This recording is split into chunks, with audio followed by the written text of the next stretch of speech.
মানুষ যখন মন থেকে কিছু চায়, সারা দুনিয়া সারা জগৎ সংসার তাকে সেটা দেওয়ার জন্য চেষ্টা করে।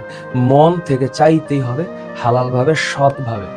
কোন না মরে যাওয়ার মরে মানুষ তো মরে যাবে, হ্যাঁ, মৃত্যু তো অনিবার্য, নিশ্চিত। কিন্তু এটা কখন আসবে মৃত্যু, সেটা আমাকে বলে আসবে না। তো যতক্ষণ সময় বেঁচে আছি, মাথা উঁচু করে কেন বাঁচবো না? তা আমি একটা জিনিস ভালো চাই, এটা আমি চাই, এটা আমি করব। আমার ইন্টারমিডিয়েটে ভালো রেজাল্ট করা লাগবেই, এটা হচ্ছে আমার উইল পাওয়ার। সো উইল পাওয়ার যখন তোমাকে ড্রাইভ করবে, তখন ওইটাকে তুমি দিন শেষে কি বলবা? ওইটাই তোমার ফেট, ওইটাই ফেট। তো ভাগ্যে কি আছে তো আমি জানি না। ভাগ্য একটা কেমন টার্ম, মানে এটা ফিকটিয়াস একটা টার্ম। সো এটা কি হবে I have no idea, but when it will happen I'll see when it will happen. But before happening, হ্যাঁ, যখন রেজাল্ট আমরা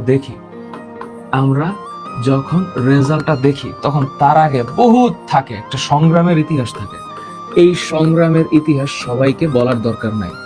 সংগ্রামের ইতিহাস তোমাদেরকে বলার দরকার নাই, এই সংগ্রামের ইতিহাস তুমি জানবা। মানুষ যখন সাকসেস পায়, তখন সবাই তার পিছনের গল্প শুনতে চায়। এটাই বৈশিষ্ট্য। এখানে স্যাড খাবার, সেন্টি খাবার কিছু নাই। আর যে ফেইলার হবে তার গল্প কেউ শুনতে চায় না, এটাই বৈশিষ্ট্য। এই কথা বলে তুমি মন খারাপ করার কে?